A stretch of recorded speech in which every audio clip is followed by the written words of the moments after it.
go. I could help these guys anti-bitter. Right now. The standard of truth has been erected. Stop playing defense. You're absolutely right. No unhallowed hand can stop the broadcast. That is the way that a lot of Latter-day Saints do apologetics. Cancel culture rages and mobs combine. We actually had one of the protesters over for dinner. What? But the truth of God will go forth boldly These people are lying to you. They do not care about you. until it has reached every television, sounded in every iPhone, and reached every person. This signal will continue to go forth. Here we defend truth. Here we denounce deception. Here we are created in the image of God. Our detractors call us crazy, but our friends call us.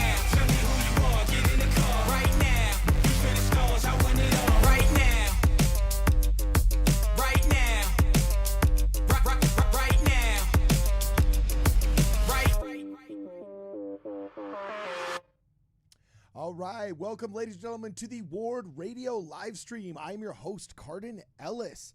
In our 7th live stream on this topic, I hope it is our last. 7 is a good number. It represents completeness in ancient Israel, okay? And, you know, this has been an arduous affair. We'd like to put it to bed today, but the big report came out. We're going to go over it. I'm joined in the studio by Brittany the Shadow, okay, as well as by the Mormon Wolf of Wall Street, who was able to stop by and opine on this issue. Shane Baldwin, he's joined by his lovely wife, Angie, and they got opinions. So we're going to offer a little bit of analysis, and we're going to just go over really fast all the details that dropped in this very same article written by the Bays and by Glenn Beck about this is supposedly the magnum opus of the Blaze concerning none other than Glenn Beck's once upon a time personal friend. Sounds like they're still friends, so on and so forth. And the internal investigation the Blaze did into the allegations against Tim Ballard. Now, before we go into the article, we're going to catch you guys up on where this is coming from. If any of you guys watched our live stream 2 days ago when Glenn Beck threw his hat into the rink and finally commented on this issue, you'll remember he said this, and we knew it was coming. So we'll let Glenn introduce his own article and the reason why we couldn't see it previously. Show prep on it and everything else. I found out about this, 35 minutes ago, that I couldn't share the actual story with you. But I will tell you that it is disturbing, and I would urge the women who are involved to call their attorney and give permission. I know you're afraid, but the truth sets you free.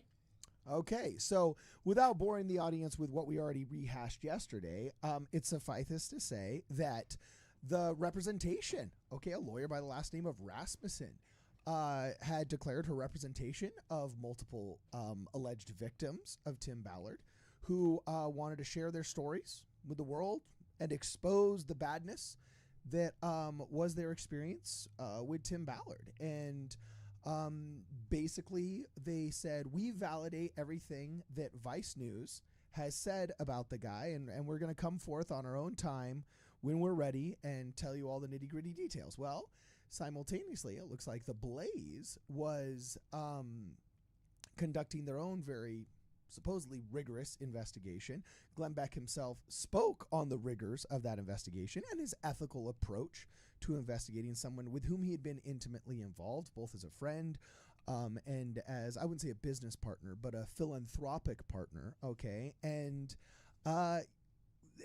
we didn't know when it was going to come out, but it did indeed finally come out, and it just dropped. So we are going to go over this thing bit by bit, piece by piece, really fast, and we're going to ask ourselves, is this one big fat expose, or did it end up just being kind of a nothing burger? There's been a lot of responses from both camps that are pretty entrenched, and so we're just going to analyze what happens here and then hopefully put this thing to bed, because I got to tell you, this has been exhausting. You know what I'm saying? I I will welcome the day when this is over. But we do want to make sure that we do our due diligence here when talking about this issue that we've covered really since its inception. So yeah, we're just going to go over it really fast. Before we do, keepers of the chats. Brittany, can you catch us up on Super Chats? Yes. Who do you think super chatted us? Oh, I don't know. Stephen Diamond's been in the chats a lot, talking about fried chicken and temple rocks. Fried chicken and temple rocks. What's going on? He says, Cardin, I sent you an email last night about Mom's famous fried chicken. An RM from Philly sent a funny message to my mom. You got RMs watching this. Ah, that's funny. Rock on. That's funny. Shout out to our Pennsylvania peeps out there. If I'm not mistaken, he's from Pennsylvania, correct? I think so. Yeah. I actually don't know. Well, we also got Justin Labar, new member to the channel, says, please tell me you have hard evidence, not he said, she said. This has been drug out long enough. Can we get it all out and move on, please? Yes, I think there's a lot of people that are saying, hey, look, if these accusations are correct, there's a monster among us, and we are morally obligated to expose this, and exposure requires evidence. Show me the evidence. Show me the body. Show me the accuser. Show me the hard facts, all right? There's a lot of people that are clamoring for that. And at the same time, there's a lot of people that are saying, "Hey, this is a hit piece. It's too close to announcements of Senate runs and so on and so forth to be taken seriously." And they're very dubious. And there's a lot of things that give them pause, especially in the wake of what happened during the BYU volleyball hoax, what happened with the poor mission president who was accused of the unspeakable, and also the Robert Kavanaugh trials, right? So there is a bunch of people who are just begging for evidence. Steve Diamond, thank you very much for the super chat right there. Hey, it looks like our alert button was working now. Just a little bit lagging. Yeah, I was going to say just a little bit lagging, but hey, we're working on the plugins, all right? We're working on the plugins. So anyway, we're going to go over this. First off, what do you guys think? Any thoughts before we get started? What do you guys think of the article? You're squirming. Why are you squirming? Do you want me to just dive into the article or what? Listen, I think my wife has been following this story bit by bit, day by day. I mean, she's been on her phone, and it's hard when you look at this and you hear what Glenn Beck had to say, and he's talking about how, you know, he's pretty disappointed, and you could hear it. But at the end of the day, we're also reading this article, and there's no hard evidence. There's no real facts. It's a lot of talk about some inappropriate conduct, and I don't know about you, but there's nothing in there that leads me to believe 100% that one side or the other side is actually right. Part of me wants to believe and listen to Glenn Beck. I think that so many of us, especially members, have followed him and looked up to him for years. So when it seems like he said, I believe one side, I want to believe what came out in the article, at least just was what his opinion is. But on the other side, I think Tim Ballard has been a hero for his books and many things in this child organization too. So I can see many people have a hard time wanting to even side with someone that they've agreed with many other things like Glenn Beck, because they have felt that Tim Ballard is kind of the same type of person. This is just what I'm getting from people when I talk. It's to talk to others. Sometimes they want to believe somebody like Glenn Beck, but then Tim has an answer for everything. Okay, cool. Well, actually, I was going to say, seems. Just a little spoiler alert here. I'm going to go through all of the hard details here that it talks about on the in the article, and then we're going to analyze those, because basically at this point, I really feel like both camps have what they want to believe, okay, but we need evidence to figure out who's right and who's wrong, right? So here, we're just going to go over this, okay? Really fast. Blaze News investigates what really happened with Tim Ballard and Operation Underground Railroad. Recently, a number of unsourced allegations from unnamed sources, quote, familiar with the situation, end quote, which I have to tell you, as somebody who has investigated this now for almost 3 weeks, is my biggest frustration, is that nobody will come forward. And personally, I say shame on us. Part of the reason why I am ready to just no longer report on this issue and not talk about it is because I kind of feel like Mormon culture is no longer a serious culture, because shame on both sides of this argument, right? If there's people out there that have evidence that could protect future victims of some kind of predacious monster out there who's using the name of God in order to get all of these unholy acts performed upon him and so on and so forth, and you do not expose that, and you do not come out and show the hard evidence, if you have it, whether it's on your phone, whether it's in an email, whether it's in, I don't know, old cassette tapes in your closet, okay? Then, you know, shame on you that you have the power to help and you're not. And at the same token, if it's a lie and it's dishonest, well then, you know, shame on you.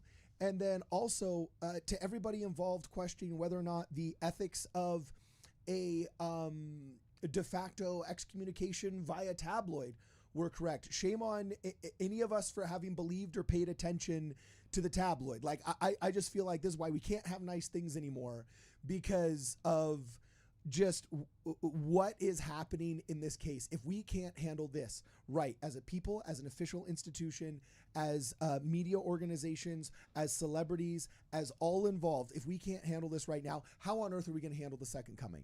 Let the Lord come and cleanse it all, right? You know? So anyway, we'll just go into the details really fast. That there were some unnamed sources familiar with the operation claiming a pattern of, quote, sexual misconduct involving Operation Underground founder Tim Ballard, okay? And since the Blaze's media audience has been involved with this organization, they felt ethically bound to check it out, right? So these women, some of whom went on Operation Underground Railroad rescue missions and others who consider going on missions but never did, were willing to speak on the record to us about their experiences with Ballard and OUR, broadly speaking. The women who spoke to Blaze News alleged that Ballard manipulated them and or attempted to coerce them into crossing important professional boundaries during their time at OUR. Now, I'm going to open this up to the chat for a second really fast. Many of you guys have read this article, and I want to know,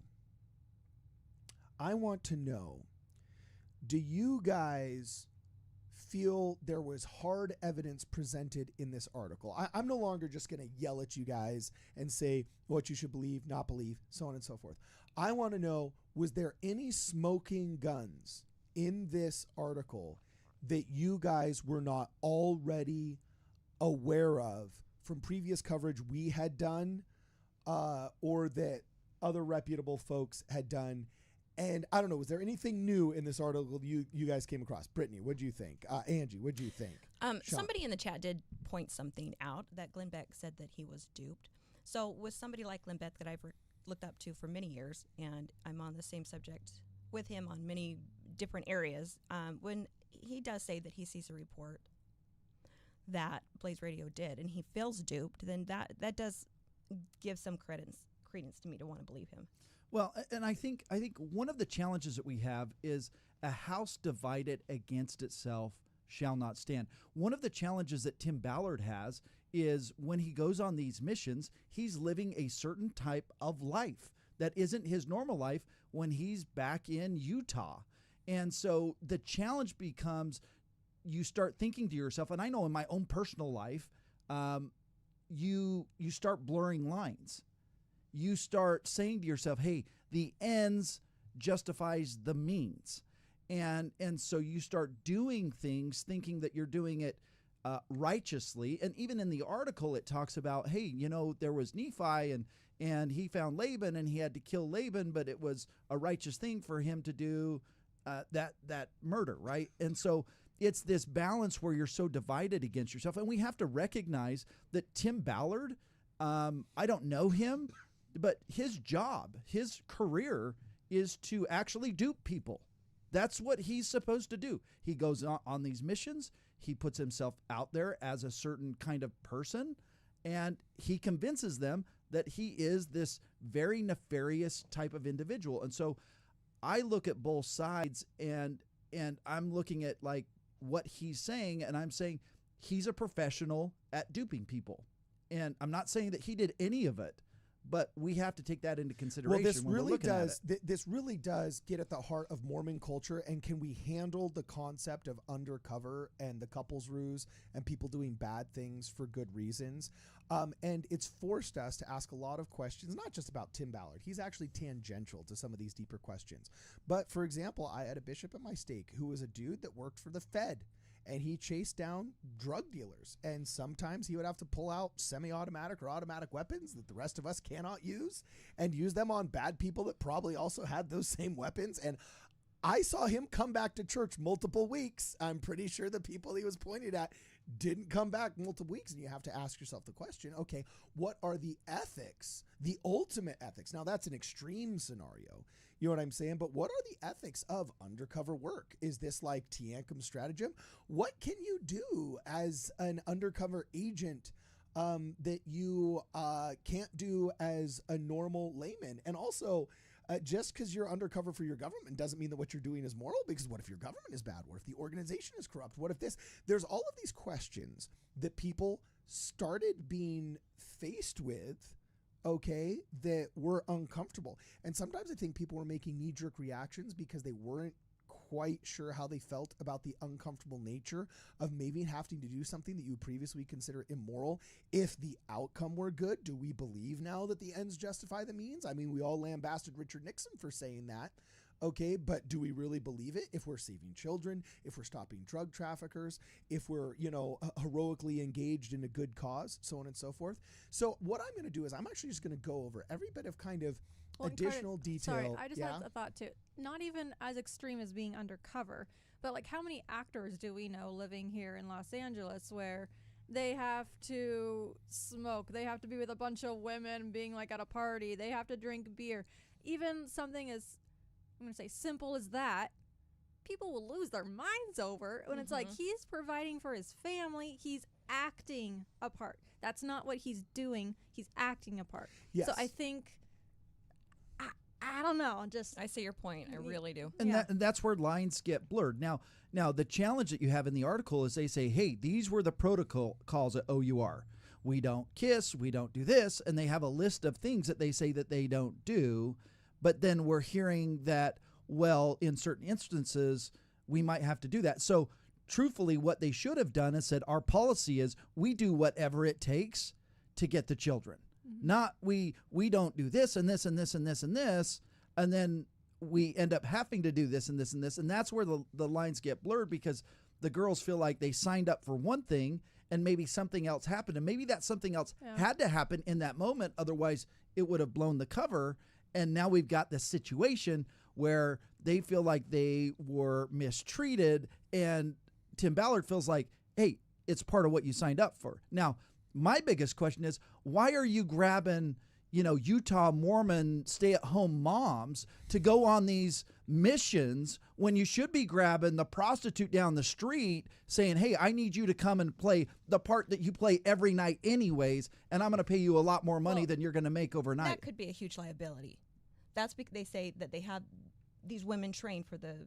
But these women are these stay-at-home moms. I don't know who they are. As somebody who is engaged in what is now called in the popular culture the couples ruse, I have literally done that when I was an investigator in New York City. Okay, and let me tell you, I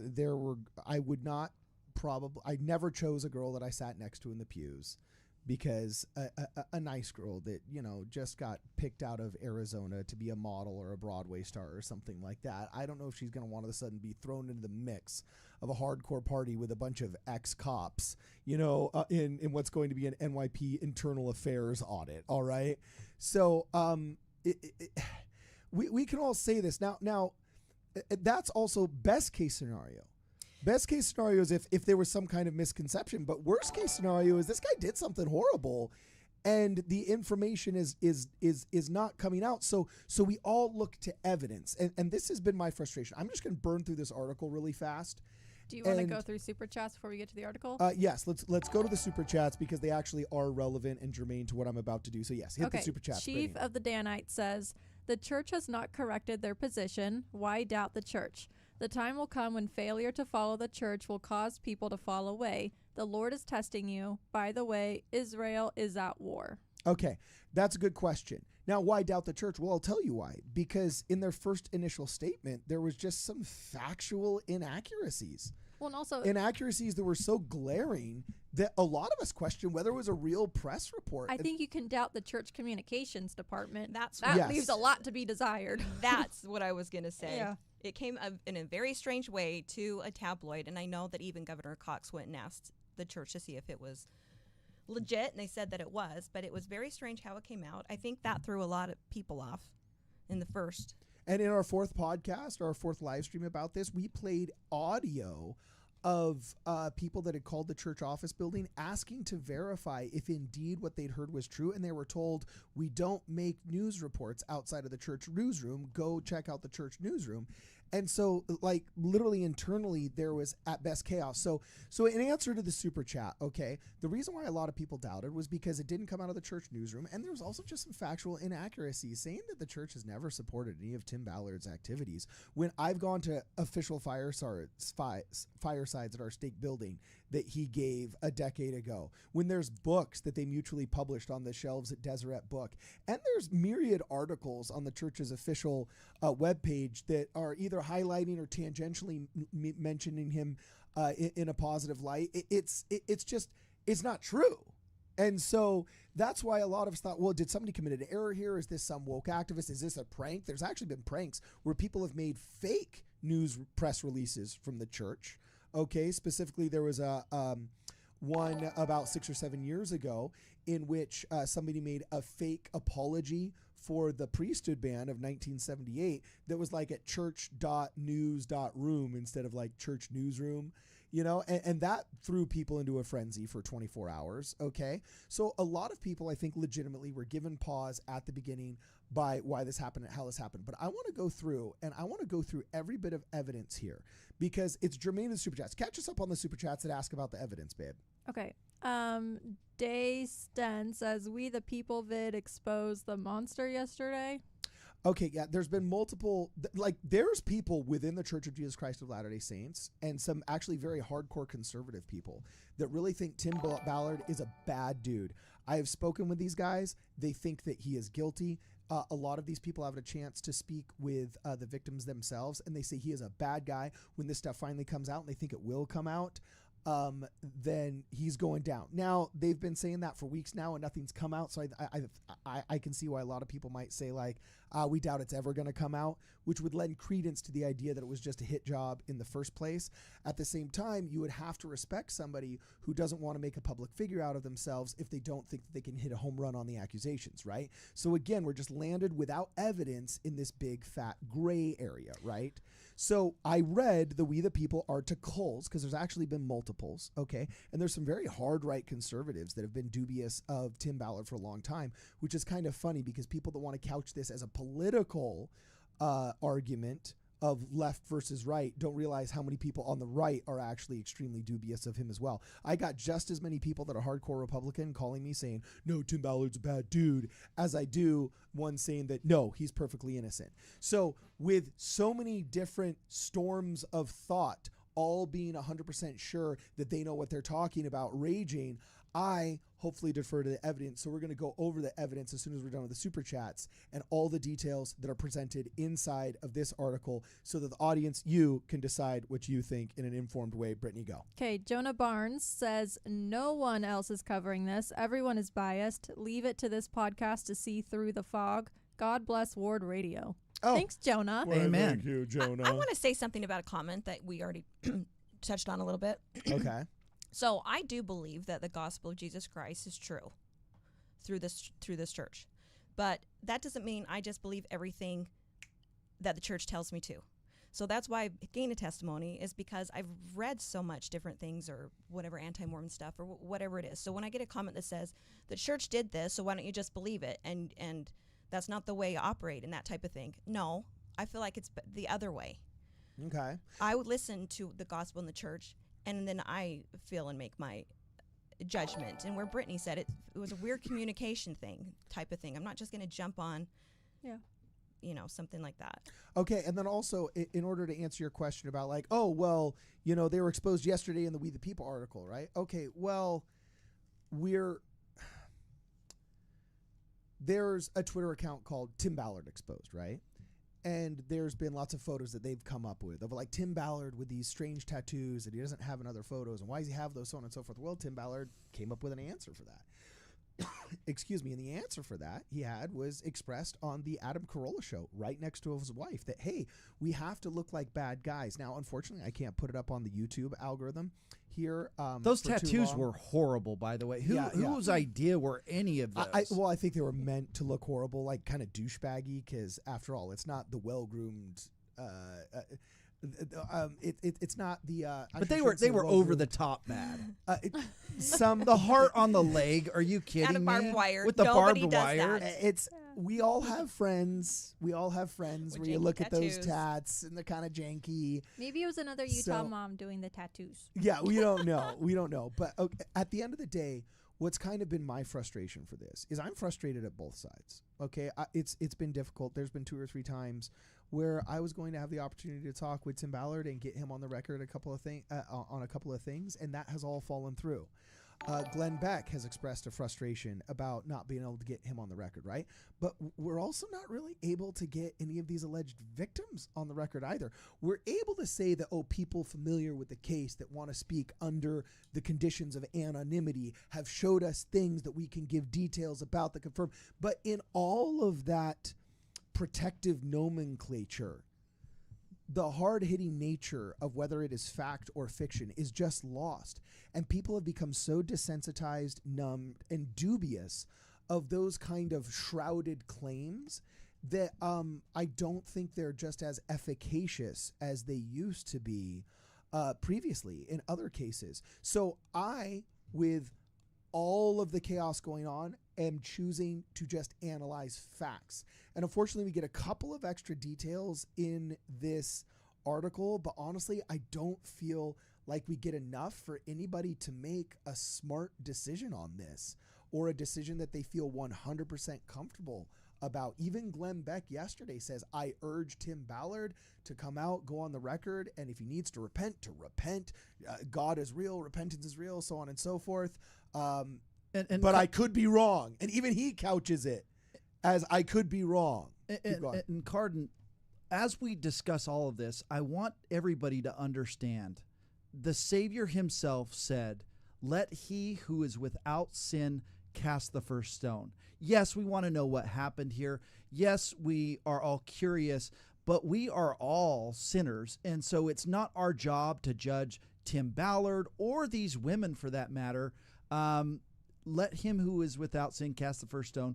Hopefully we can get to the bottom of it. Hopefully people can own up and there is power in truth. But right now it's hard to know exactly what and who to believe. Yeah, exactly. So anyway, Super chats and then get to the article? yeah, just hit the super chats and Okay. let's burn through this, because also I want to make sure that the audience has all of the information distilled down to what they can understand in order to make an informed decision, and so on and so forth. And then I want to move on. Okay. You know, I So wanna no more move on. commentary on the super chat. Hit it. Well, we got to comment on the super chats. Okay, They made fine. A super little chat. bit. Okay, Danny Gray says, I don't know if their claims are true, but if they're not, I wonder if they have PTSD from their work and they blame Tim as they try to cope. You know, that would be an absolute tragedy if that were the case. And I hope that it's not a case of just a misguided reaction to trauma and so on and so forth. But you know how we find out if that is the case or not? With evidence. Mm-hmm. Amen. And those that have it need to come forward and talk about this, because I kind of feel like this is reaching a point with the public where they're just like, okay, like you got to shoot your shot and expose this. You know what I'm saying? Or else the natural inclinations of the individual take over, and those natural inclinations seem to be wildly tribal, to be honest with you. The natural inclinations of the people that already hated Tim Ballard would be to think that he did it, and the natural inclinations of people that kind of liked him a lot would be to think that he didn't do it. And to be honest with you, he's kind of had an answer for every one of the accusations, like a game of ping pong. There's been a pretty credible accusation, thrown at him, but then, he comes out and he says, okay, yeah, well, here's a pretty understandable answer. And I get that can be frustrating for people that want to peg him on something. But at the end of the day, we do have a system where you're innocent until proven guilty. We believe that is the moral approach to all of these kind of criminal or moral questions and so on and so forth. And if the answers are coming as the accusations are getting lobbed, it ends up kind of being a truce. Nobody wins. And we have to ask ourselves, okay, well, in a truce, in air quotes, of facts, like, who is the winner? Is there actually a de facto loser? Some people would say that's actually Tim Ballard, because he would have had his name dragged through the mud under uncorroborated or explained claims, and received a huge ding on his credibility and a huge lowering of his like political favorability score if he were to run for Senate and so on and so forth, without any real evidence having been presented. So that's why I think so many people are like, okay, come forward. And this is why Glenn Beck says, okay, come forward and get on the record, because only with a record can we actually decide. Brittany, keep catching up on the super chats. Okay, this next super chat is probably one of the most intriguing ones I'm going to read. Are you ready? Okay, what is it? Rob Urey says, I can tell you the day that the Gadiantons took over the chief judgment seat. Well, I don't know what that means, but that just sounds cool, man. Like I said, intriguing. Yeah, okay, cool. What is he doing, like Nephite lunar calendars or something like that? I don't know. I don't know. It's pretty sick. Okay, Rob, next if one. you care to expound. Yeah, hit it. Please. Yes. Okay, that's it. We're up. Okay, we're caught up. Yep. You got something to say, Angie? What? Well, yeah. There is something that this article did do for me, is that it gave a little more information from the women, that they said that they were not appreciative of Tim. So with boundaries is what I'm trying to say. Is that I could see more where boundaries were crossed and where lines were blurred. Exactly. So exactly, and we'll talk about this. One thing that this article did do was basically set in stone that apparently, from everything I've gleaned and I've read here, none of these women are on record being prepared to say that anything criminal was done, or any of the, how do I euphemize this for YouTube? This is another big problem of reporting on this issue, is we're reporting on all the things that YouTube has to, like, requires we do not give details on, so we have to kind of like roundabout euphemize it. But on the big, bad, worst case scenario, that's basically the top 2 or 3 worst case scenarios that everybody in kind of some sick way wishes Tim Ballard were guilty of, so they could dunk on him and dunk on the church. A lot of people are unhappy because those are not being alluded to here. Well, okay. And let's be clear, Tim's not the church. Yeah. And that's part of what people are trying to do here, is say, oh, look at the church because of Tim Ballard. And we have to remember that the Church of Jesus Christ of Latter-day Saints is the Lord's church. It is the true church restored on the earth today, regardless of whether Tim did or didn't do anything wrong here. The church is not the members of it. The church isn't even the general authorities of it. The church is its doctrines, and it was restored through the prophet Joseph Smith. And that's what we have to constantly remind ourselves of as we have these things that happen. The church might do something that they shouldn't do. A member might do something that they shouldn't do. But that does not mean that this is not Jesus Christ Church. Yeah.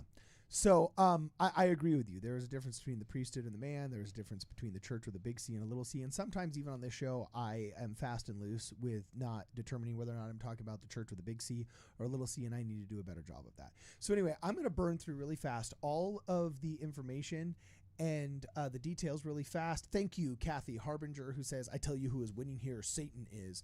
And we're just going to go over all these details really fast, okay? So first off, in the very, very top here, they give a basic premise that there's this guy named Tim Ballard. He runs this organization, OUR, with this mission statement of defending children. And there's women that have claimed that he's broken the rules, okay? Not the biggest of the rules, but guilty above, not the lowest. But this big, massive gray area in here that many people would consider maybe inappropriate, and that the church's official statement said were morally unacceptable, okay? Which is kind of a serious indictment from a church that usually does not have a history of getting involved in those kind of celebrity affairs. So anyway, they then define the parameters of the couples ruse, okay, in which the organization, Operation Underground Railroad, okay, would attempt to provide better safety for mission operatives in recent years by implementing a tactic called the couples ruse. And a couples ruse, a woman pretending to be Ballard's wife or girlfriend would accompany him on rescue missions. Then when Ballard himself, posing as a predator, found himself in a situation in which he was pressured to engage in that which you should not engage with different people who often offer that service, he could, quote, refuse on the grounds that he didn't want to upset his girlfriend. In other words, the fake girlfriend would block for Ballard, and he would block for her should the need arise. Now, a lot of us are saying like, okay, cool, that makes sense. But also we see how that leaves avenue open for abuse, especially if somebody were an unsuspecting, not experienced operative. For example, in the investigation firm that I worked at, when we would do the couples ruse for different investigations in New York City, especially infidelity cases and internal affairs audits, our number one attractive agent, believe it or not, once upon a time, I was actually considered an attractive agent. You know what I'm saying? And would be sent to go spy on people based upon nothing other than my looks and charisma. And that was the recruiting tool. So very flattering, but let me tell you, I was on the bottom of the totem pole, and I am humble enough to admit it, because you want to know who the number one operative was? It was actually a girl who was an off-duty Army sergeant. I'm not kidding you. One of the most beautiful but simultaneously BA women God created, okay? She was an attractive girl, and especially once professional hair and makeup got done with her, she was drop dead gorgeous. But let me tell you, she could field strip a 9mm and an M16 in probably less amount of time than anybody in OUR, right? You know? And I think, okay, cool. A girl like that is going to know the difference of whether or not what she's engaging in right now makes way more sense. An effective part of the couple's ruse, where maybe an operative who's a volunteer or not experienced or so on and so forth could be more vulnerable, and vulnerability does breed aggression. Now, at the same time, was them going out on these operations kind of like a thank you for having donated money or so on and so forth? We've all put that idiot that can't act in the movie because he donated $1 million to the production fund. You know, like these are all possibilities that are open that none of us can answer because we don't have people on the record. The vulnerability is the fact that he was choosing other Mormons, it looks like, or appears to be, that these women were of the same faith. And then it appears that he was using the doctrines or somehow spiritual manipulation. And so you just talked about somebody in New York. I guarantee you she wasn't a member of the Church of Jesus Christ of Latter-day Saints. She was trained. And so part of what causes me some concern is, why are you selecting these people? And if you're selecting these people because they donated to your cause, that's also, in my mind, that's problematic. We're trying to save children here, and you don't pay to play type of thing. You hire professionals to do a professional job. Yeah. So I can see why a lot of people are frustrated. I can see why a lot of people are frustrated with the Tim Ballard camp, because it's been difficult to get him on record, okay? Even on what would be presumably friendly platforms, such as The Blaze, owned by Glenn Beck. Now, he did step back and say, I recused myself from this investigation, and I told my investigative team to go full bore without any regard to my personal relationship with Tim or his organizations, because I believe that the truth is paramount. I feel like on our channel, we share this concern. I take very seriously the third commandment, that thou shalt not take the Lord's name in vain. If there's somebody that's out there abusing the name of the Lord and the work of the Lord and the gospel of the Lord, and able to further himself financially or sexually or in any kind of predacious form, then, you know, amen to the priest of that man, and he should be disciplined and be held to account. At the same time, we've all lived through those scandals and affairs that I've talked about that leave a lot of people dubious. So without evidence, we're frustrated. So I'm going to go over this again really fast and continue through what he calls the couple's ruse. Now, a couple of new details did come out, okay? They were unable to get him on a specific record about ever having been, quote, alone with any of these women, and the times where he's been mentioned in like the shower scene and so on and so forth, like he spoke with the Adam on the Adam Carolla show. He mentions being with a very specific actress in which they're in their swimsuits in a shower at a massage parlor that was a front for human trafficking. But the other people in the room were actually the people they're trying to get intel from. And apparently his wife was fully aware. Therefore, the accusation of having done something that would be considered a violation of some kind of marital covenant, which is the terminology that Glenn Beck used in his original podcast on this subject. Well, the forcible nature of that accusation seems to have been a little bit diluted by his answer. Again, assuming that it's accurate, but morally you're obligated to unless you have evidence in the contrary, because you're innocent until proven guilty. So it puts the average listener in a very odd spot if they're trying to figure out what really happened and how they mold their thought process going forward. So anyway, they did confirm that these couple ruses, though they are used, they are often very rare, but can be a means of protecting mission operatives. However, some women affiliated with OUR rescue teams now claim that Ballard has been abusing the couple's ruse and eventually used the ruse as a tool for that type of grooming, right? Now, so this is what they start getting into saying what was the grooming, right? The first accusation is that there was guardrails, that originally implemented strict rules regarding the couple's ruse of no kissing on the lips, no touching, or exposing what would be considered inappropriate, And those were the guardrails. Okay, cool. That makes sense, especially for anybody that may not be that seasoned Army Sergeant veteran that's probably ended people's lives at point blank. So, faking you're somebody's girlfriend or wife in the most intimate settings is child's play, right? These are great, seems like ethical guardrails to have for inexperienced or even experienced people, right? But the claim is that they said Ballard gradually relaxed those measures before eventually dispensing with them entirely, Now, Tim Ballard unequivocally claims all of the allegations are false, all right? And it's interesting here. They say that he categorically denied ever having been alone, even briefly, in one of these safe houses with a female operative. See, and it's statements like that cause me concern, 100%. Because you Really? can't tell me that you were never you go on these couple ruses and you're never once ever involved in a situation where it's just you and her, and we got people saying, no, we were involved. And so it's these blanket statements that caused me to go, yeah, you look at Russell Brand, at least he came out and he's like, well, let me tell you, yeah, did I do some things that I shouldn't have done, but it was totally consensual? Like, when you start making statements like that, it causes me to feel like, I'm sure there was a time or two, at least, when you're out on these missions, that it was just you and this female in a situation. If you're really pulling off a couple's ruse, it's not like my wife and I aren't ever alone. If you're really pulling this off and you're traveling, you're going to experience times where it's just going to be the two of you. And see, that seems totally legitimate to me.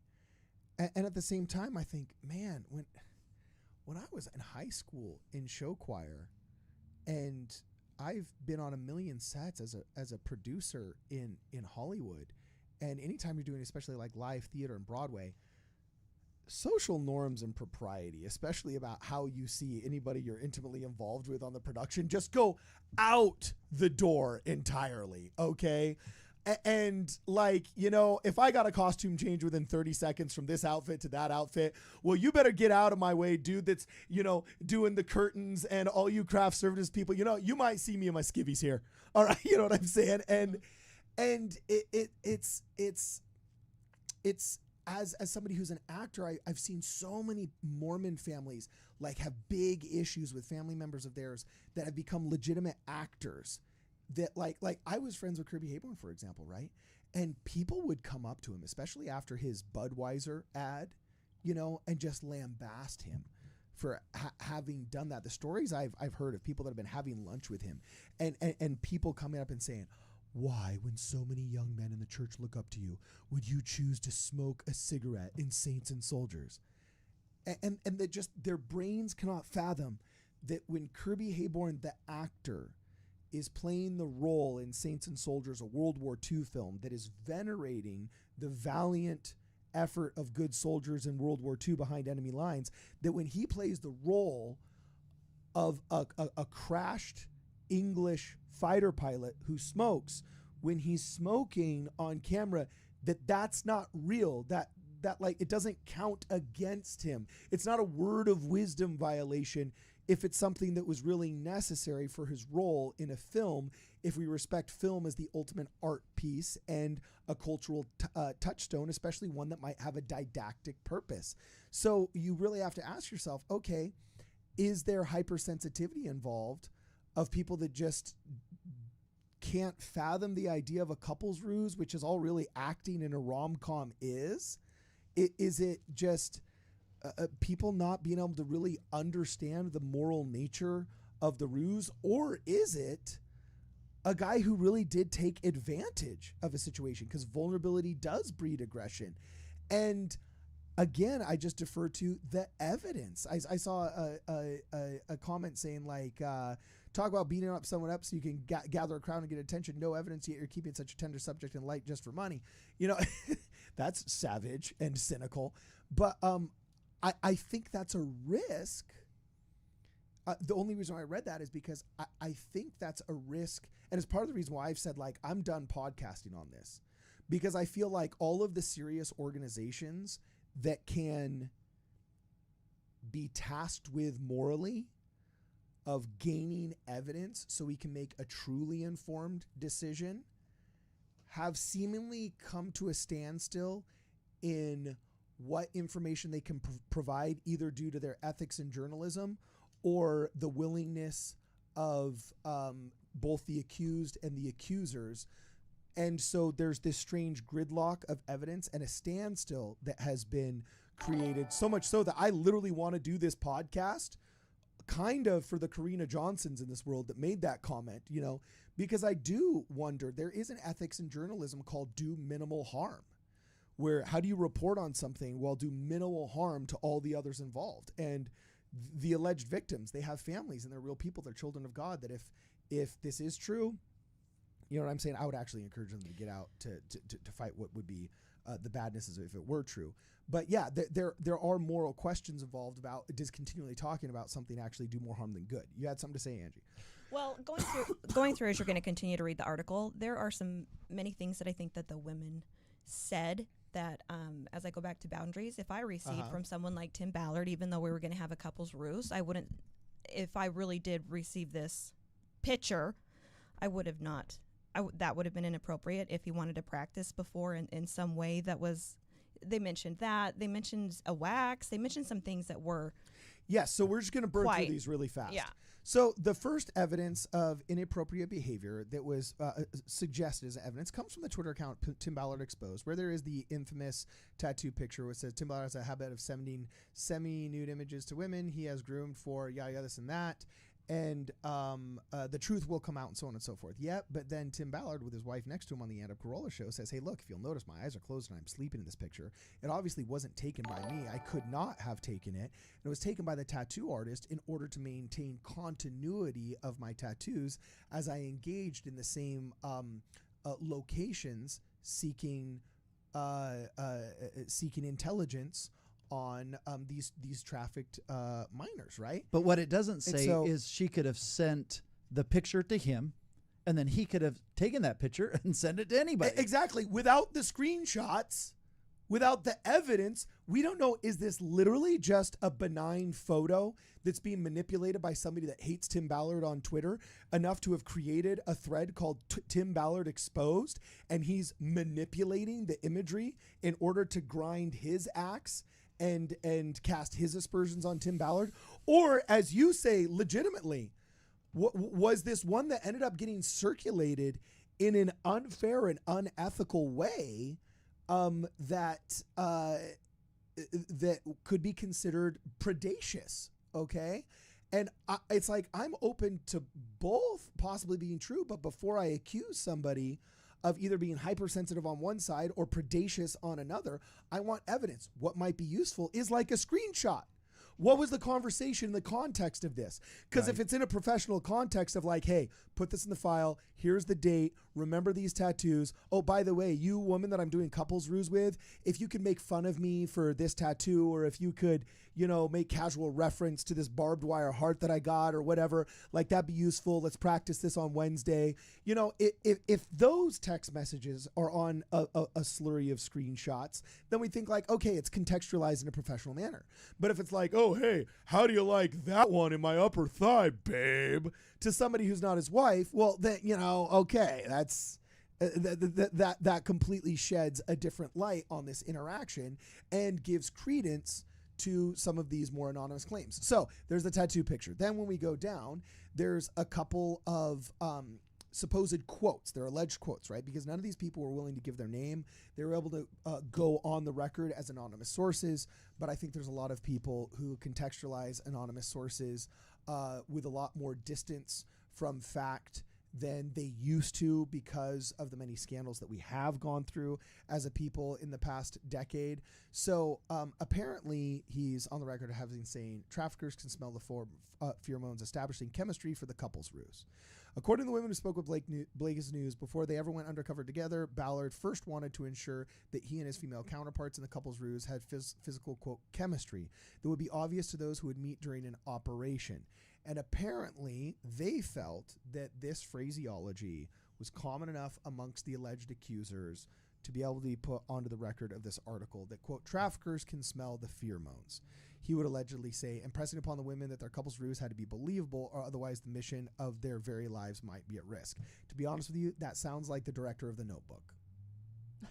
I hate to say it, but anybody that's an actor in Hollywood has had to do chemistry tests. But they're both actors, and we're talking about these women that I don't believe they're, number one, I don't believe they're actors. Number two, I don't believe they're FBI trained or any of these people. So why are we choosing moms in Utah to go on these missions? Well, what do you know something that I don't about the nature of these women's pasts? Because one of my biggest frustrations, and what I've been looking for as well, is what's the history of these girls? Because if Tim is taking volunteer mommies off the street that 3 weeks ago were inflating bouncy bins in their front yard and trying to have play dates with their 3-year-olds, and they don't have some kind of military history like the girls that we worked with do, or some kind of hardcore upbringing that would have prepped them for us, then yeah, even at best, you're an idiot for having chose those ones. Even if everything you did was professional, what are you being that professional with somebody who's a non-professional in something so dangerous in a foreign country? So hit it. What do you have to say, Angie? I just was going to say we don't know. We don't know what the backgrounds are. That's the frustration. And so nobody's on record about the background. Now, it's been inferred that they are just these. Yeah, I don't know. But it's been inferred exactly. On like all of I it, am and that's the problem. refusing to allow myself to just make assumptions on this, because all of these assumptions have come from people who have an axe to grind or an angle to propagate. All of these insinuations have come from camps of people that have angled in on Tim Ballard. So if I try and approach this almost forensically and almost like an investigative, sterile manner, as though it was an episode of CSI, what frustrates me is how much you cannot walk away with. How much you can't say that This you is true. actually know. We don't know the first thing about these women, other than that they've been talking to each other for probably about 2 or 3 months, that there's been a pseudo investigation by several tabloids and maybe the church itself. And so then why would Glenn Beck even do this article? there's more than one woman. Glenn Is Beck there does this reporting and this article. He says, I believe one side. We do see some things that the church did because it seems that they believed one side. It seems that there were others that said, I've talked to the women. I have somebody personal in my life who has talked to somebody very close that says, I believe one side. So we keep hearing people who feel that they have some knowledge say, I believe one side. Yeah, and so it's like when we hear this, like when we hear people we trust, Okay. I've talked to 3 people that have talked to the alleged victims, and these are serious people that I respect and trust as rational, reasonable people. And they've all walked away saying, I believe these victims. They changed my mind. They changed my mental calculus. Glenn Beck, who I believe is approaching this in a ethical way, comes out and saying, like, okay, I believe these people, right? They changed my mind and my calculus. Okay. Well, what changed your mind? I feel duped. And then he also said at the end of that, he said, and you know what? It could all be. Well, so yeah, this is where I'm going with this. Is He that did. at the end of the day, you're saying that, wow, your mind was changed and you feel duped. Okay, well, what changed your mind? Show me the evidence. And if what you're telling me is him saying there needs to be a chemistry test done over a couple's ruse that we're going to go perform as part of this operation, this sounds really no different than half the directors in Hollywood that have to direct a rom-com and cast 3 guys and 3 girls and then put them all in screen tests together to see which ones are the most believable or not.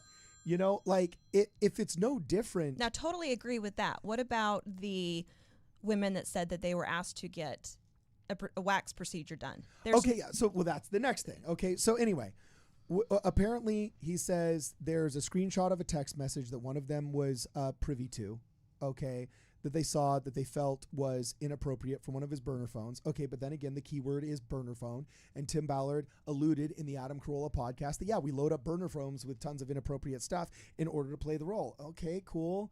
So again, that's not a smoking gun against Tim Ballard, but it's also not a smoking gun to exonerate him. It's just like a neutral. It's now just a neutralized claim, right? And it says that he would make comments about a tantric massage called lingam, which is a Sanskrit word for that part, and that he would discuss massage and tapping into like that energy of tantric light, and supposedly reassure them that, quote, I think you will be surprised, is the quote here, how fast we connect in what is a follow-up test. Now, okay, one could say, if he were a predator, saying, hey, babe, I think you're going to be surprised about how fast we connect. Well, okay, again, in the context of that light, okay, I would feel that's inappropriate, okay? But if he's trying to reassure somebody who's maybe nervous, who's never done this and is inexperienced, saying, look, I think you'll be surprised how fast we connect. Don't sweat it. You know what I'm saying? Agreed. It'll be fine, right? Again, it's like, okay, if you say you've seen a screenshot here and all you can do is prove to me that something was said that is interpretable in 2 ways, morally, what's my obligation? How am I morally obligated to ethically interpret that? It becomes a nothing burger, you know? And this is important stuff. We shouldn't have nothing burger after nothing burger or neutral burger after neutral burger. I shouldn't call it a nothing burger. I should call it a neutral burger. That's better. So anyway, finally it says that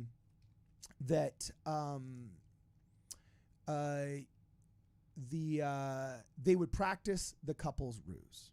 Okay, now, so here it is, so everybody can see what I'm referencing here, that according to the woman who spoke to Blaze News, Ballard was so concerned about the believability of the couple's ruse that he frequently asked women to, quote, practice their couple's ruse long before a mission ever took place. Yeah, well, let me tell you, if you're trying to sell something that your life depends on, because men with guns in the room, you know what I'm saying, might take you out and ice you, that's understandable, okay? I agree with that. You know? Now, the next heading is worrisome to me, right? If you scroll down just a teeny bit. The next right heading? There. Okay. Well, I was about to get to that. One woman claimed that Ballard came to consider a couple's ruse a perishable skill that required regular honing, all right? Okay, that's a little bit weird, but, you know, acting requires practice. Okay, that one's like, all right, again, if that's a claim that he said, that's unfortunately one that's not in quotes. Okay, and that for the anti-Tim Ballard people would be a super, that would cast more aspersions upon his credibility than the other quote, but they don't have that in quotes as something they say they saw in the text messages. That's an inference the body of knowledge that they gleaned, right? So to that end, Ballard flew women across the country that were practicing their chemistry through tantric massage and other trainings, according to multiple women. When asked about practicing couple ruse, Ballard told Blaze News that doing OUR trainings, people pair up and pretend to be in a couple situation. You don't want the first time that they're together to be in a cartel setting, so you have to practice to make sure this person knows what they're doing. He also insisted that such practices were always conducted in groups and they would not have been alone with a female operative during such practice sessions. So again, if it's done alone and you can prove that, I would say like, whoa, bro, that smells horrible. You know, but if it's done in a couple setting, I don't know. That still seems kind of weird at best. But also, I don't know too many predators that sign up for group therapy sessions to try and get away with it, right? Right. So I guess it depends on who's in the group. Exactly. So But- why don't we know who is in this group? We need more details and evidence because again, the context is everything. Yeah, again, this is something that could go either way. Okay. So it's this next heading Yes. Okay. So with the exception, man, how do I read this from Right. YouTube?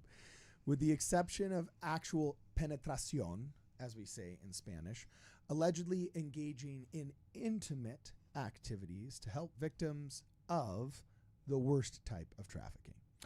Through these couples ruses, both in the office and the field, Ballard eventually engaged in that type of contact with some women and propositioned others, the women told the Blaze News. So now this is where it starts getting into more of the nitty gritty. Okay. Quote, as far as physical touching, he made it pretty clear that really the one thing he was not, that really the only thing that was not going to be considered, if need be, during an op was kissing on the lips, one woman said. Everything else was pretty much a go, and honestly, more than just a go. It's something that I should anticipate and be prepared to make happen for the sake of the act. Wow. Now, if that's in a text message, okay, it's like a volunteer non-government organization that runs off of 50C3 donations. Right. I don't consider to be hardcore enough to have undercover operatives that should be anticipating engaging in those kind of acts. All right? That's CIA shiz. If there's a woman in my ward that was like, okay, yeah, I worked for the CIA and there was a time where I had to sleep with a drug dealer in order to stab him in the back, I'd be like, okay, you are motherfucking hardcore. I don't view that as a sin. I want to be your agent when you write the book. All right? I was going to say, personally, me, I would never sign up for this. Yeah. It makes me uncomfortable. I would never do it. Guess what? I never signed up to be undercover. And guess what? A lot of people in this chat probably assuming Wouldn't you as have well. not either. Mhm. Like, Well, and so I'm saying now, if they have proof, and again, it just boils down to evidence. If they have proof that this is as far as the couple's ruse is going, I would say, okay, for an NGO of 501c3 dollars that is meant to be supplemental to the true law enforcement jurisdiction of local law enforcement, you're in over your head.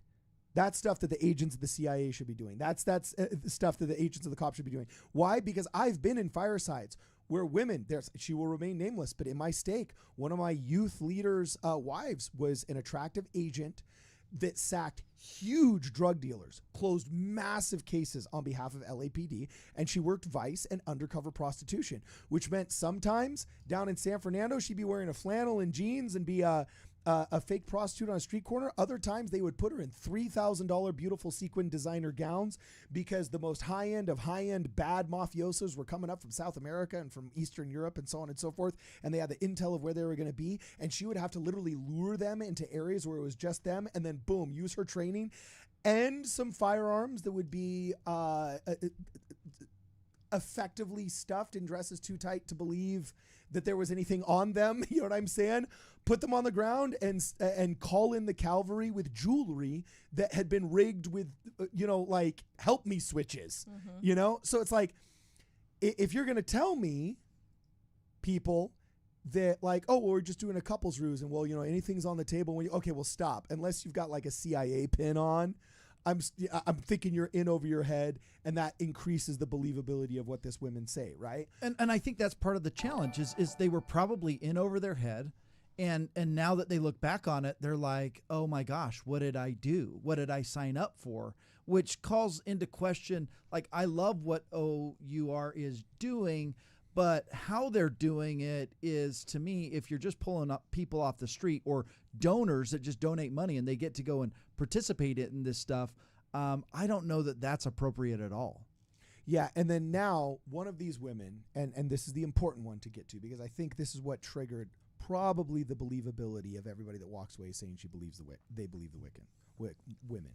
Another woman claimed that while on a mission, she and Ballard participated in several blank acts, with the exception of actual, as I said before in Spanish, penetración.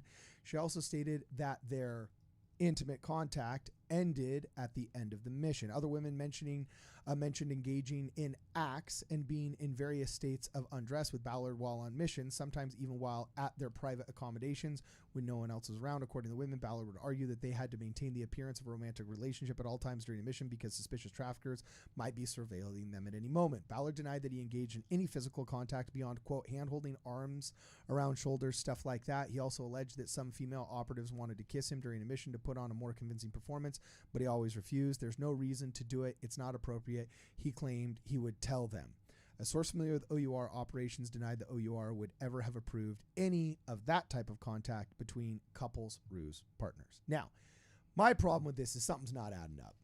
100%. Something's not adding up. It's those statements like, we never kissed, I never did this, it was a handhold, it was a hug, and it ended when the mission was over. Yeah, it's just a little too clean. It's a little too clear. When you look at what Russell Brand said, he's like, yeah, there was some of this.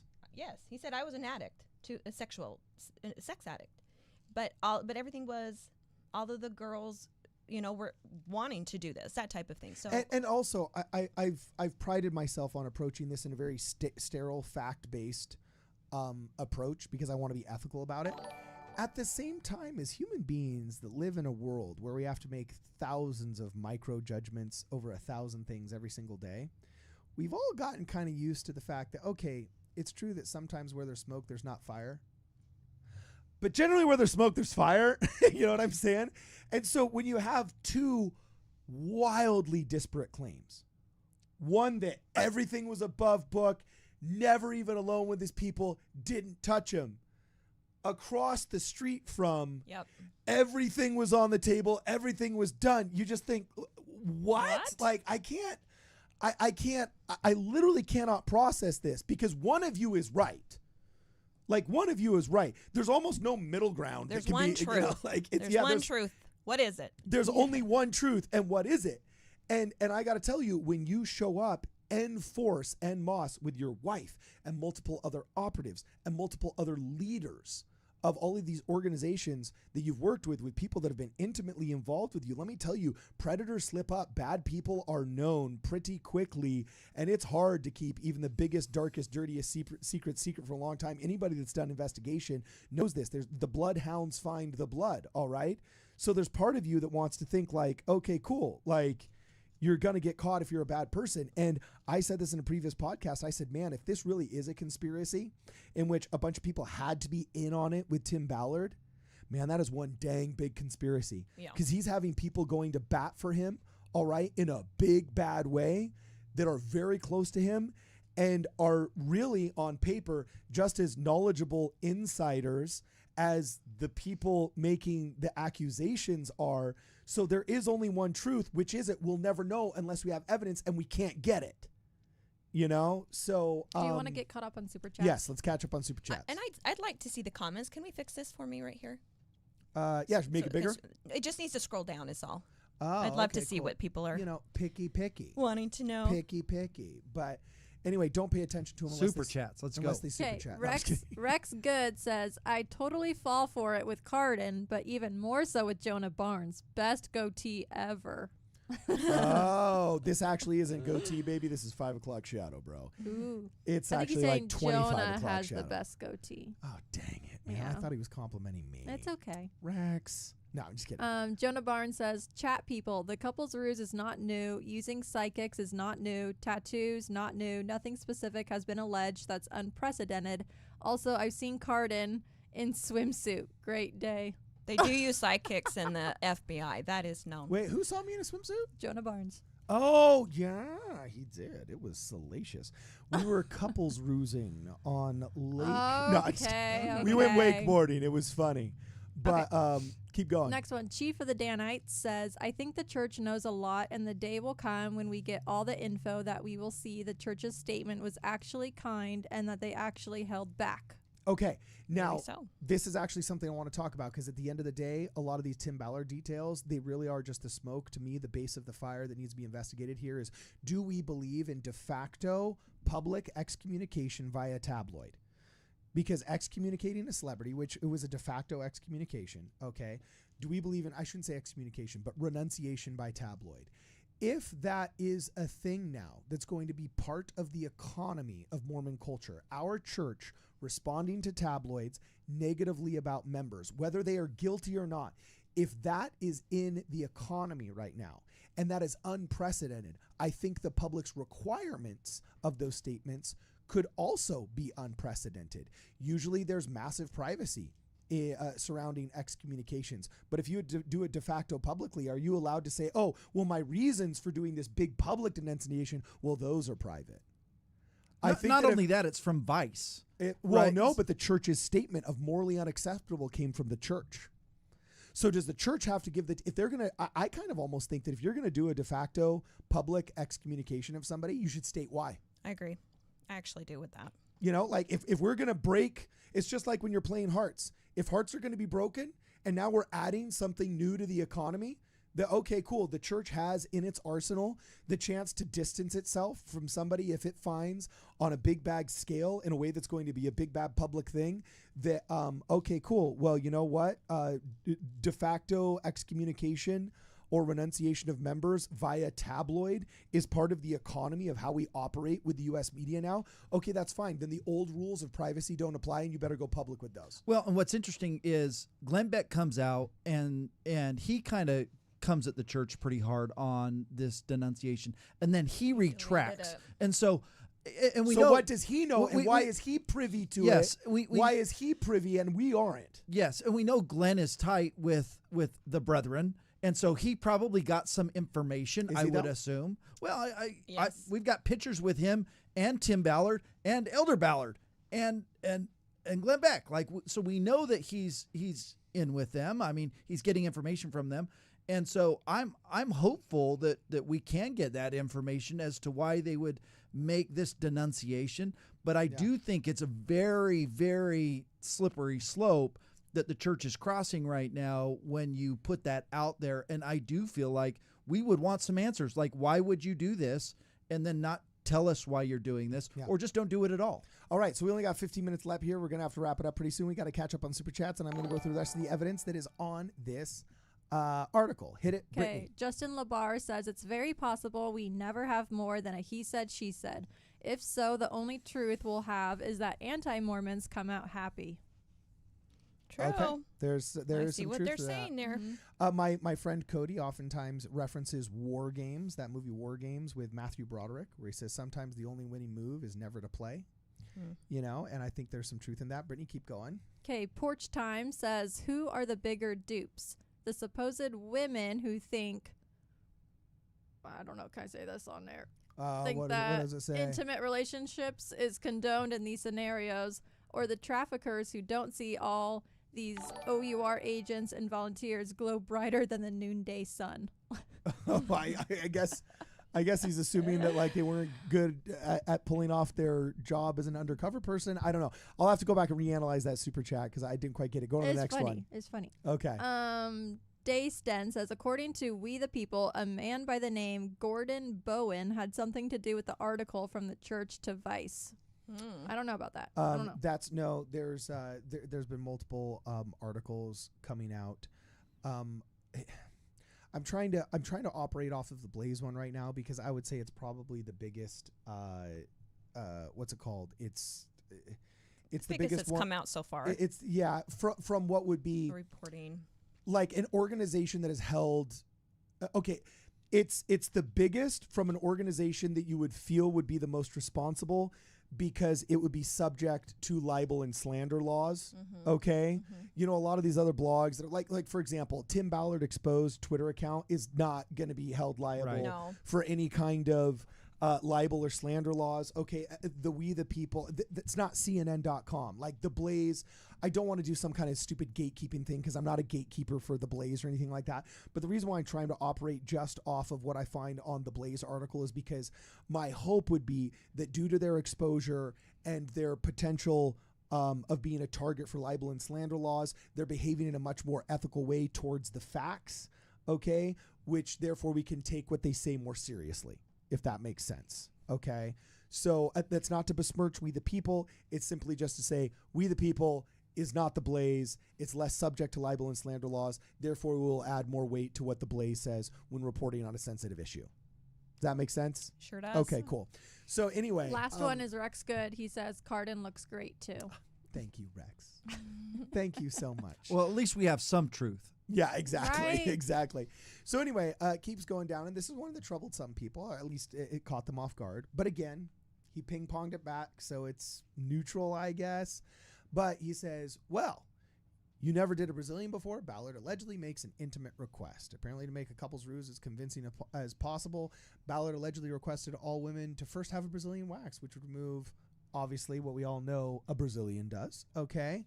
And according to a text message viewed by Blaze News. Okay, so we don't have it. Again, it's couched in this anonymity that is dependent upon the credibility of the person that is writing it, who I believe, but as somebody who hasn't seen it yet, it just does not carry the same mental weight for a lot of folks. So I can see why some are given pause.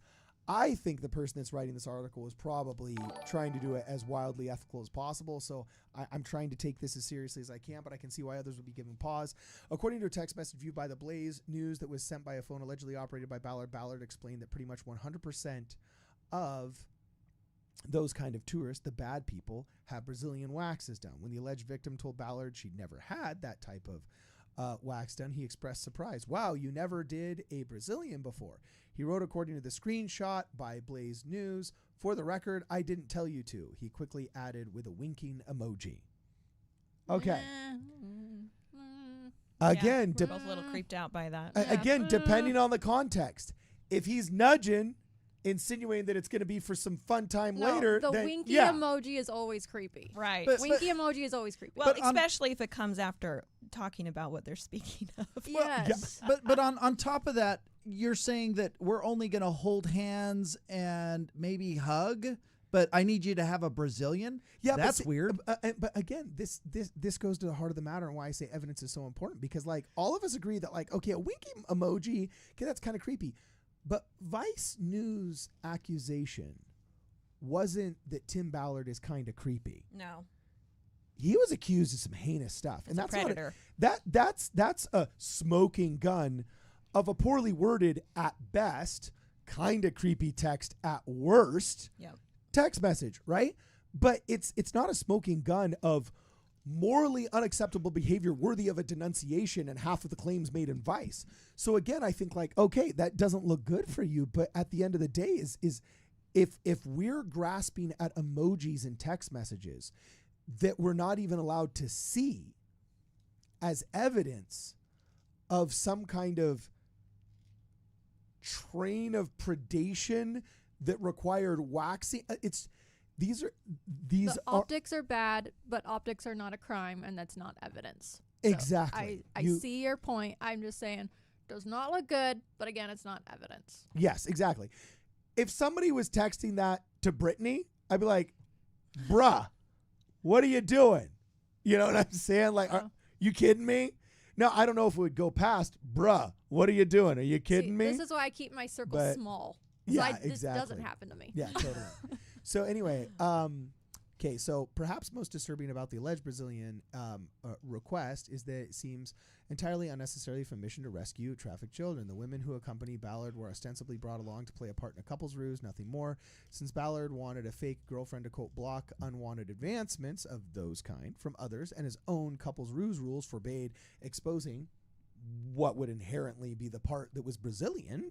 Okay, it's unclear why the women would need to have a wax to fit in with other of those kind of tourists, or how we could have known, or how he would have known if they declined to get one.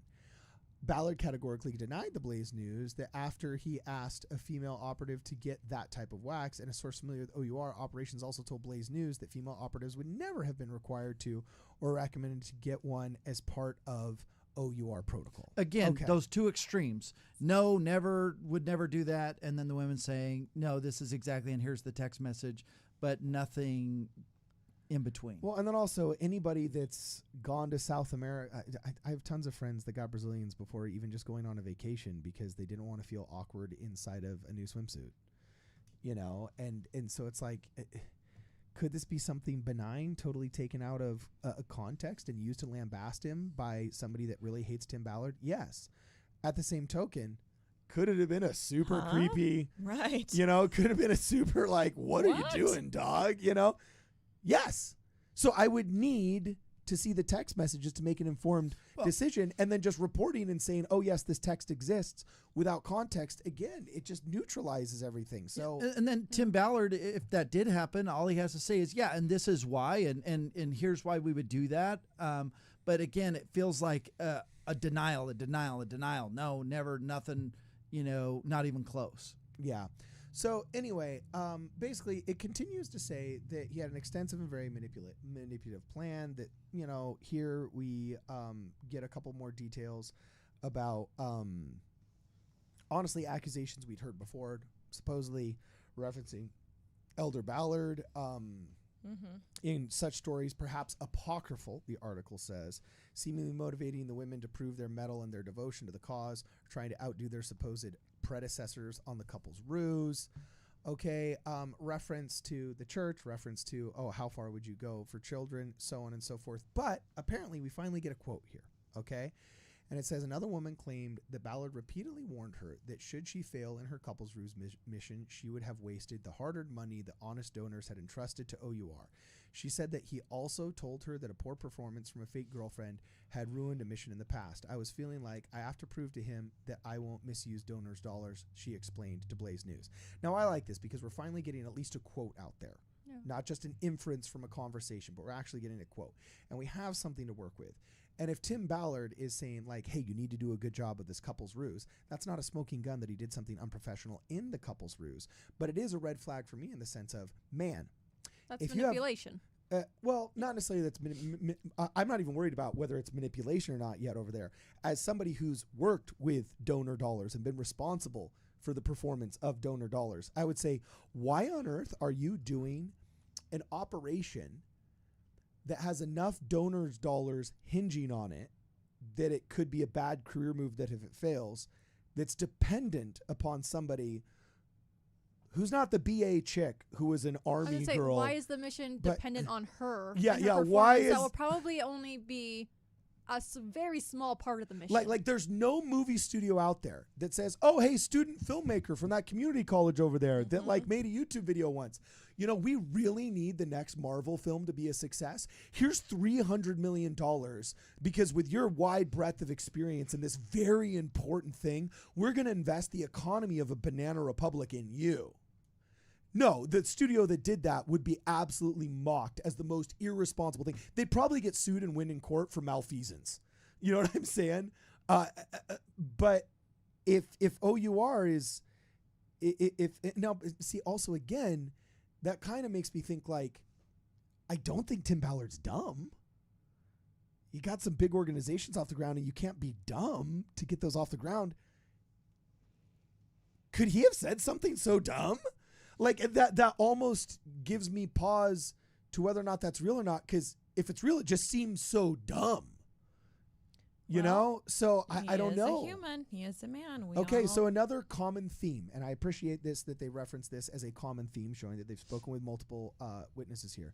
Another common theme from the women who spoke with Blaze News is that Ballard would use spiritual manipulation to coerce them into inappropriate activities. Most, if not all, of the women who spoke with the Blaze News have had some affiliation with the LDS Church at some point in their lives. In many cases, he would cite for them a passage from the Book of Mormon. Okay, now, this is where my ears perk up.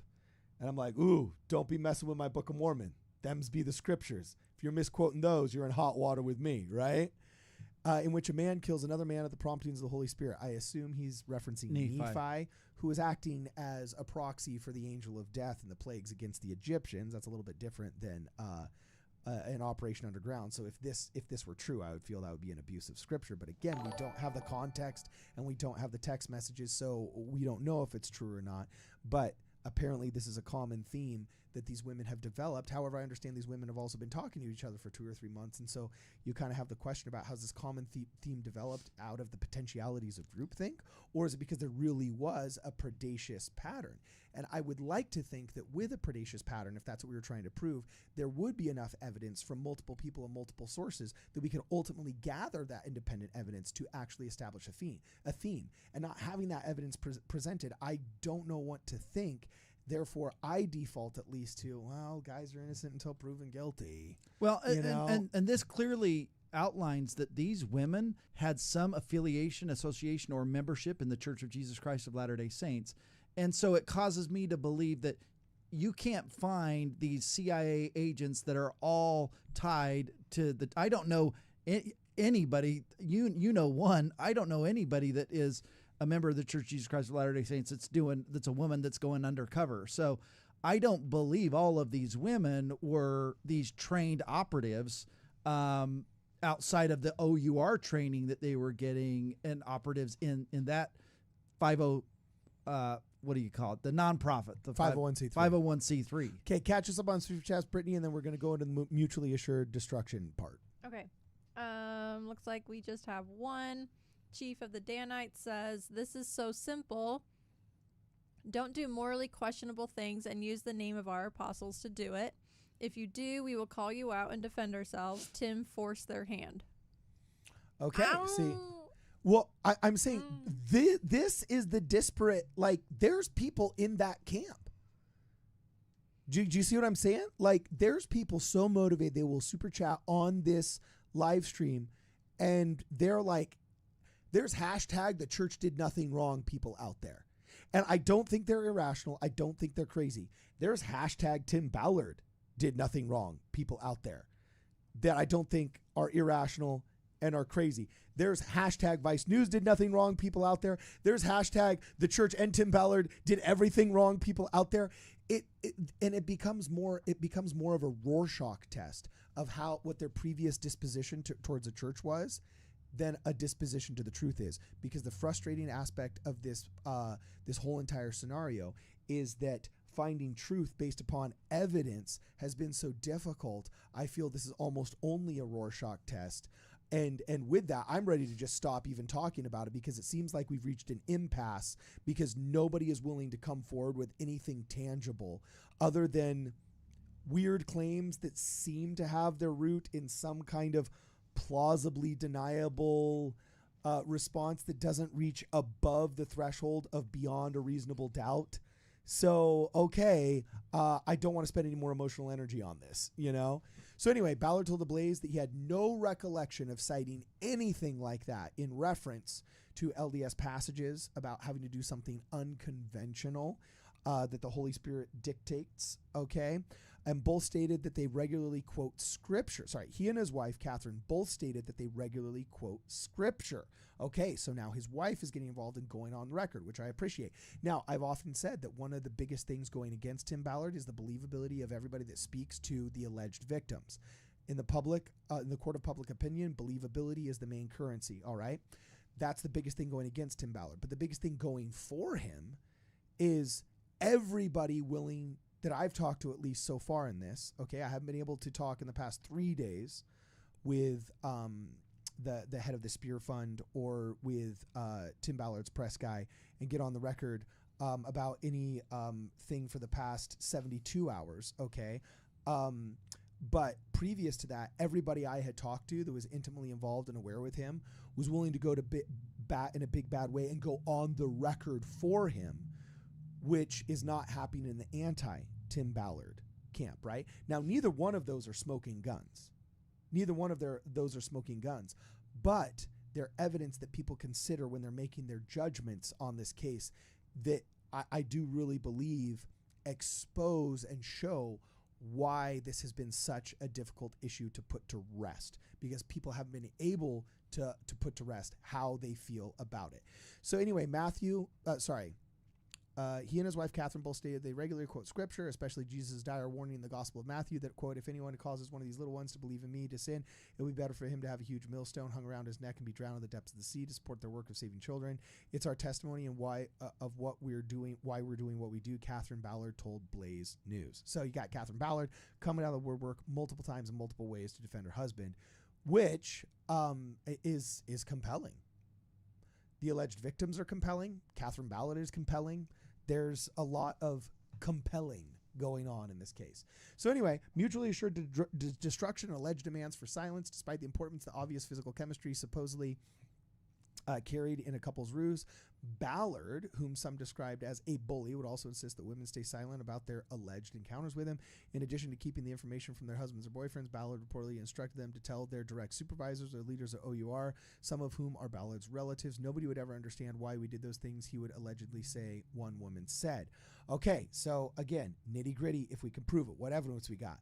Then, after women had engaged in this activity with him, Ballard used their encounters to his advantage, holding those encounters over their heads to pressure them even more forcefully into silence, the women claimed.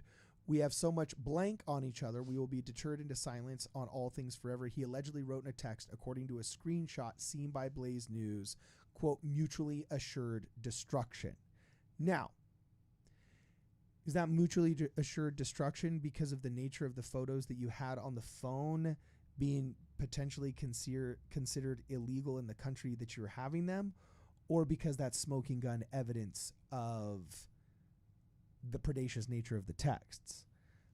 Neither one of these look good for Tim Ballard, right? And if he did indeed say in a text, according to a screenshot seen by Blaze News, mutually assured destruction, that insinuates a much more combative nature of their relationship. And if that were released or leaked, I would feel be a much more difficult hurdle for the pro Tim Ballard people to overcome. Did some of you guys want to jump in? I thought I heard a gasp. Carden, okay. Let's be clear. Blaze has something that we don't have, and they are having direct conversation with these women. They know who they are.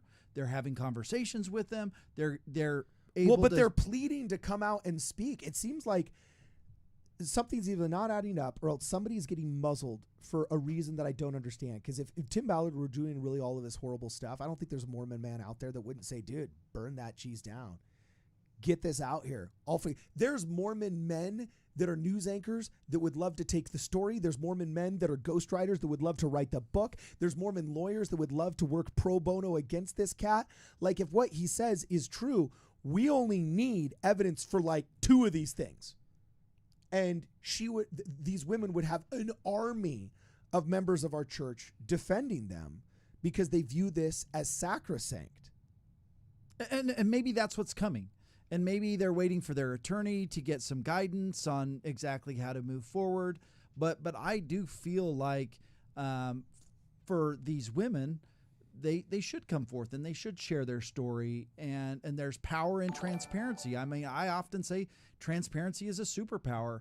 And I just don't feel like we're getting a lot of transparency from either side. Yeah, exactly. Which is kind of like, that's kind of why I've said, like, look, I'm not going to cover another sources said article. Mm-hmm. You know what I'm saying? I'm not going to cover just a common theme amongst the alleged victims is allegedly, assumably, all of those yeah, things. it's like I'm going to tell my audience what the Blaze has said, and I'm going to corroborate what I can corroborate from my own independent, exhaustive investigation that's been done to the best of my abilities here as honestly, a radio host. I'm kind of losing interest. And that might seem really harsh, but I'm losing interest. Women, I'm losing interest if you're truly a victim. I'm losing an interest. Tim Ballard, I'm losing an interest if you don't come out and publicly defend yourself. I'm losing interest. I hate to say that, but there kind of is, because right now we're dealing, as it has been said before by legal professionals, that we're not dealing with state crimes here. All of the state investigations have been done already, and the threshold of state criminality has not been achieved, both in the Utah State investigation and the FBI investigation, right? No charges were So yeah, no charges were filed. So we're dealing in the court of public opinion, which is a different set of rules. And those set of rules are like, okay, cool. I don't think it should be like it was in the old days where women weren't considered a reliable source of testimony. And therefore, some heinous acts committed against women would oftentimes get brushed under the rug by an old boys club that didn't take them seriously. So we need to hashtag believe all women, give them extra grace, give them a little bit extra time, give them a little bit of extra consideration, right? Okay, we all believe that. But at the same token, it's like, well, we got to do it sometime soon, or else, like you say, Brittany, for or against, I've got a life to move on to. And I can no longer be a juror in this court of public opinion if it's after business hours. So I can see why a lot of people can be saying something similar to you. Let's wrap it up here in the next 5 minutes. There's a couple of kind of difficult claims here that are pretty tough to get over if evidence for them is able to come out. Despite these sometimes severe after effects, some of the women still hesitated to report Ballard's alleged behavior to those at OUR or others in their communities for fear of retribution. He's threatened to destroy our lives if we speak out, one woman says. I have 100 bricks and you only have one. Ballard allegedly warned another after she confronted him about his alleged behavior, she told Blaze News. But their fear is not limited to Ballard or his or supposed allies at OUR. Many women also expressed to Blaze News a deep concern about the potential fallout of the accusations from the media and the public at large. Okay, so again, we have some alleged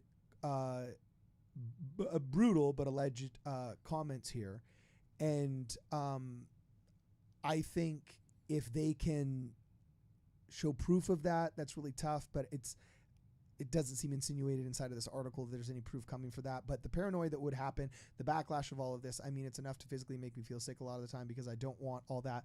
I don't want all that negative attention. One woman admitted there's concerns are hardly without merit. Now in fall 2023, a full 6 years after the start of the Me Too movement, many in the U.S. have grown weary of accusations, especially false accusations such as those leveled against Supreme Court Justice Brett Kavanaugh, being used in the attempt to tarnish the character and ruin the career of an influential person. They then reference Russell Brand, who's literally the exact same week of these claims came out, been accused of something similar. And apparently these women, according to the Blaze, say that they're very aware of that cultural climate, okay? And they know that it would likely be used to dismiss their allegations, all right? So Tim Ballard goes public. They reference some of the already now public Instagram posts that we've all seen before of Tim Ballard denying the claims, but then they end right here because basically the end of the article comes right here. That we also feel a responsibility to speak out. The accusers offer a public statement, and this references, okay, the public statement that was read Thursday morning by Rasmussen. She had the lovely white shirt and the long hair extensions. If they're not hair extensions, good job, you go girl. But she read that statement at the steps of the Utah Capitol that we all watched and referenced in our live stream 4 or 5. And then they say this, which was interesting, and they reiterated a part of the statement in which the women also gave Blaze News another statement via Rasmussen regarding their allegations against Tim Ballard, which is something that a lot of people felt were wanting after Rasmussen's initial statement on the Capitol steps, that we had no intention of going after Tim legally until he chose to publicly deny any wrongdoing. He has threatened us, attacked us, and continues to lie and cause further trauma. When we finally start to reach out to one another after being isolated and told to distrust one another, we discover the extent of Tim's lies and realized how much he has manipulated, used, and profited off us for so many reasons. We cannot stand by and allow him to do this anymore. To me, that statement insinuates action, and I don't want to be insensitive when I say it. I don't want to just come out and say like, oh, then put up and shut up or something like that you see floating around the internet. But I would say this kind of statement that you're reading, to me, insinuates a kind of robust, empowered action that should take place in a very precipitous way, because if everything you've told the Blaze is true, you got the receipts. And if you're not using those receipts, what are you doing? I mean, we're talking about trauma, manipulation, profit off of predacious behavior. knock that out of the park, girlfriend. If it's true, knock that out of the park. And if you're not knocking it out of the park, we just kind of think, well, then what are you doing? What are we here for? So, and all of a sudden, the ethics of how far do we allow accusations to stay anonymous start kicking in. Women like Brittany start saying, okay, well, I'm going to lose interest. And once I've lost interest and the will to investigate, I'm just going to have to de facto go to what my moral values are of innocent until proven guilty. And you'll end up creating an atmosphere of innocence when in reality, you were just slow rolling what was supposed to be the nails in the coffin of guilty. So anyway, any last final thoughts here before I give my final thoughts here? The rest of the article is just OUR covering its butt saying, hey, we never authorized any of this. I will leave with this, and I said it earlier in the live. Let he who is without sin cast the first stone. I think all of us have our own issues, our own problems. And while this is interesting, it's interesting if we spent just as much time maybe in the scriptures, maybe we'd get even more out of life. And so we got to be careful when we dive into these things that we don't let them consume us. Yes. And Angie, Brittany, anything you want to say? I think Brittany and I are both feeling like we're a little sick of trying to figure out what side is right. Yeah. So. And I would just say this is where I think this is going. Okay. Also, before you do your outro, I also feel terrible for Tim Ballard's wife and kids. Because right now I feel like they are the true victims. If these women that are coming forward are actually victims, please come forward. You have a group of people to support you. But right now, I feel like Tim's wife and kids are being attacked, and I feel just terrible for them. Yeah, I was thinking of Catherine yesterday, actually thinking that either way this goes, it would be a difficult thing for her to go through. It's absolutely brutal. There's a woman right now that's thinking neither one of these outcomes are positive. Silver Eagle 1776 says, watching at 1.5 times speed to catch up, Mormon discussions, investigative vice, losing money bad, and by August, BlackRock rescued them and probably controls them now. Just another factoid. Well, the media is controlled by there's 7 media organizations. That's it. It's getting boiled down to 4. Okay. And so it's absolutely absurd. But also their credibility has tanked. And that's why independent channels like ours and others have risen to fill that market void that's generated by trust. I think people trust me, at least, to approach this with a cool head and tell you what I think in an ethical way possible without an axe to grind. And that's why some of these live streams have been so popular and so many people have been relying upon what we've said and so on and so forth. At the same time, I think I agree with everybody else at this table that it's human nature starts kicking in at some point as we analyze how we use our time. And I personally feel this is where this has gone. The state has investigated what can be state crimes. And between Tim Ballard's an absolute horrible, heinous monster on every level to he's a saint, we can rule out both of these. Because the church wouldn't have written a statement if there wasn't something going on that they could say something about. So sainthood might be off the table, okay? And which disappoints some people engaged in hero worship, but also doesn't condemn them of anything bad, and doesn't also say there's not the potential for a church PR to have done something wrong. But sainthood is off the table now, but also absolute and being a devil, stealing money, fundraising in the name of God, misappropriating funds. Well, it looks like the state kind of ruled those out with their investigations as well. Therefore, the only thing we're left to deal with is what is this morally unacceptable middle ground and what can be considered true in there. And it looks like the alleged victims are painfully aware that they may not be able to convince the public of enough for it to be worth exposing who they are, because either it's weak tea, it's not that salacious, or it is really salacious, but they don't have enough evidence for it. So in the risk reward analysis that all of us go through before we do anything controversial, they may just be thinking not worth it. I'm a victim, but not worth it. Okay. And at the same time, cynical people might say, well, if this was all meant just to lower him 20 points in the polls so he can't win on election day, it succeeded. We've got what we want out of it so we can walk away and we won't have to put any more emotional energy or time or money into trying to expose Tim Ballard further if he's already been neutralized as a political opponent.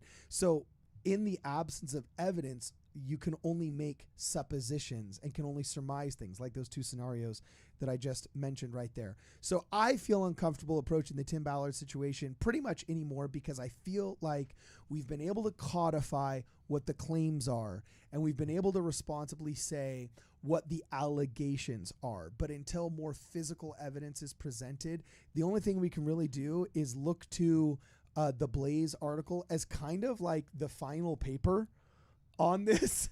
You know, this is kind of like the master's thesis of what the Tim Ballard affair expose ended up being, minus maybe some of the details on what the media dubbed the psychic. Okay. But I really kind of feel like this is a summary of everything that I've been able to glean over the next 2 or 3 weeks. I leave the avenue open for victims to speak and for Tim Ballard to go on the record, which he has avoided over the past 2 or 3 weeks, except for a couple of appearances on his own social media platforms, as well as the Adam Carolla show.